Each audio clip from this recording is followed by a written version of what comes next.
अब वह भारत वो पुराना भारत नहीं है कि तुम घर में आकर के धमाके करो। अब ये भारत है कि अगर तुम चांटा मारोगे तो तुमको जो है डबल चांटे नहीं, सीधा राम नाम सत्य की व्यवस्था करके ऊपर भेजा जाएगा। तो आप अगर छेड़ेंगे तो निश्चित रूप से आपका भी विनाश होगा। अगर आप धमकियां देंगे तो धमकियां, ये देखो, खिसियानी बिल्ली खंबा नोचे जैसा हाल है। पाकिस्तान एक बिगड़ेल औलाद है। उन्होंने यहाँ धर्म पूछ करके मारा, हमने उनके घर में घुस करके उनको मारा और 300 किलोमीटर अंदर जा करके मारा। एक बार नहीं, दो बार नहीं, चार चार रातें सोने नहीं दिया और बेचैन कर दिया। तो निश्चित रूप से हमारा भारत बढ़ता भारत तो विजय हुई है और बहुत जल्द समय वो आने वाला है जब पीओके भी मिलने वाला है। देश का दुश्मन, दुश्मन का मित्र हमारा भी दुश्मन है, कट्टर दुश्मन है। जैसे तुर्की, उसकी हकीकत सामने आई है। तो तुर्की का बहिष्कार प्रत्येक भारतीय नागरिक को करना चाहिए। इसलिए करना चाहिए, ये हमारे दुश्मन का मित्र है और दुश्मन का मित्र भी दुश्मन के ही समान होता है और उसे जवाब मिलना चाहिए कि अगर आप हमारे दुश्मन का साथ देंगे तो हम आपको मित्र की कैटेगरी में नहीं, कट्टर दुश्मनों की कैटेगरी में रखेंगे। देखिए, वर्तमान में भारतीय सेना संपूर्ण रूप से संपन्न है, शस्त्र युक्त है, शास्त्र युक्त है, राष्ट्रभक्ति युक्त है।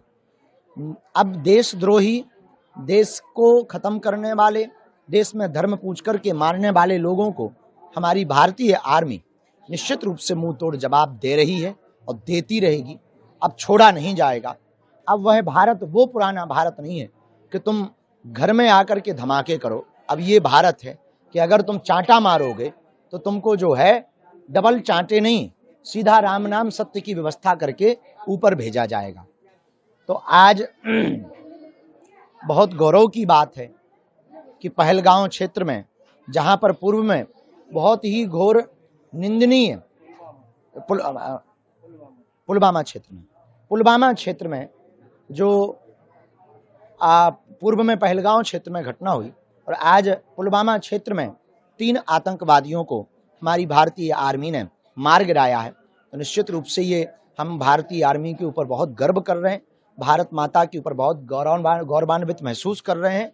और देश के गद्दार, देश को तोड़ने वाले गद्दार, देश को मिटाने वाले गद्दार, आतंकवाद के नाम पर देश में दहशत फैलाने वाले गद्दारों को हमारी भारतीय आर्मी निश्चित रूप से मुंह तोड़ जवाब देगी। हमें इस बात पर गर्व भी है, हमें इस बात पर भरोसा भी है और भारतीय सेना पर हमारा आत्मविश्वास भी है। देखिए, परमाणु संपन्न अनेक देश हैं और परमाणु धमकी, इसलिए आप परमाणु धमकी दे करके किसी को डरा नहीं सकते हैं, क्योंकि अगर आप छेड़ेंगे तो आपको छोड़ा नहीं जाएगा, ये तो तय है। क्योंकि केवल आप संपन्न नहीं है, परमाणु संपन्न अनेक देश इस दुनिया में परमाणु संपन्न है। तो आप अगर छेड़ेंगे तो निश्चित रूप से आपका भी विनाश होगा। अगर आप धमकियां देंगे तो धमकियां, ये देखो, खिसियानी बिल्ली खंबा नोचे जैसा हाल है। पाकिस्तान एक बिगड़ेल औलाद है, इसका हो चुका है दिमाग खराब। यहाँ की सरकार, सत्ता पर बैठे हुए लोगों की मति मारी जा चुकी है और वहां की जनता के साथ अन्याय हो रहा है। सर्वोत्तम उपाय यही है कि अब पाकिस्तान की जनता को एक आवाज उठानी चाहिए, भारत के प्रति सरेंडर हो जाना चाहिए। इसी से पाकिस्तान का भला हो सकता है, इसी से कंगाल स्थिति से पाकिस्तान बाहर निकल सकता है। एक हम अपने द्वारा अपील करना चाहते हैं जो बहुत जरूरी है भारतीय आर्मी के लिए, भारत के लिए और भारत की व्यवस्था के लिए। कुछ दिनों से सोशल मीडिया पर अपनी भारत की डिफेंस सिस्टम के बारे में, डिफेंस की जहाँ जहाँ जगह हैं, जहाँ जहाँ फैक्ट्रियाँ हैं, इसके बारे में न्यूज़ें चलाई जाती हैं। हमारा ऐसा प्रार्थना है, अगर इन न्यूज़ों पर रोक लगाई जाए तो निश्चित रूप से भारत की सिक्योरिटी बहुत परिपक्व होगी और सामने वाली दुश्मन की ताकत हमारी फैक्ट्रियों पर, हमारे डिफेंस के सिस्टम पर, हमारे डिफेंस के एयरपोर्ट पर, हमारी आर्मी के एयरबेस पर हमला नहीं कर पाएगी और वो चीज गोपनीय रहेगी। देखिए, शास्त्र उजागर करना चाहिए। शस्त्र कितने हैं इसको छिपाना चाहिए ताकि दुश्मन को हमारी ताकत के बारे में पता न लग सके।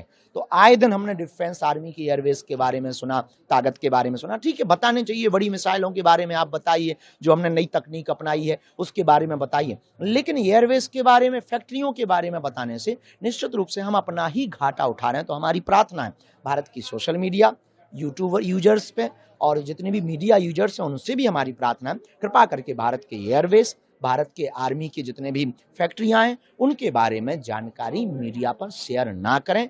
ये देश हित में जरूरी है, आर्मी के हित में जरूरी है, डिफेंस सिस्टम के हित में जरूरी है। बहुत अच्छा, देखिए बढ़ता हुआ भारत है, ये उन्नत भारत है, ये 2025 का भारत है, ये अग्रणी भारत है और माननीय यशस्वी प्रधानमंत्री जी की नेतृत्व में भारतीय आर्मी को जो स्वतंत्रता दी गई उसका परिणाम ये निकला कि उन्होंने यहाँ धर्म पूछ करके मारा, हमने उनके घर में घुस करके उनको मारा और 300 किलोमीटर अंदर जा करके मारा। एक बार नहीं, दो बार नहीं, 4-4 रातें सोने नहीं दिया और बेचैन कर दिया। तो निश्चित रूप से हमारा भारत बढ़ता भारत तो विजय हुई है और बहुत जल्द समय वो आने वाला है जब पीओके भी मिलने वाला है, इसमें कोई संदेह नहीं।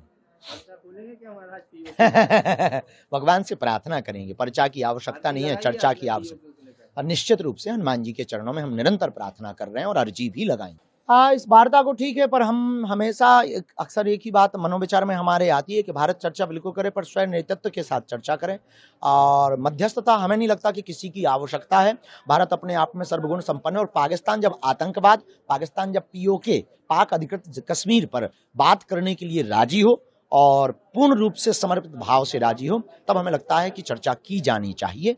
और देश का दुश्मन का मित्र हमारा भी दुश्मन है, कट्टर दुश्मन है। जैसे तुर्की, उसकी हकीकत सामने आई है, तो तुर्की का बहिष्कार प्रत्येक भारतीय नागरिक को करना चाहिए। इसलिए करना चाहिए, ये हमारे दुश्मन का मित्र है और दुश्मन का मित्र भी दुश्मन के ही समान होता है और उसे जवाब मिलना चाहिए कि अगर आप हमारे दुश्मन का साथ देंगे तो हम आपको मित्र की कैटेगरी में नहीं, कट्टर दुश्मनों की कैटेगरी में रखेंगे। धन्यवाद।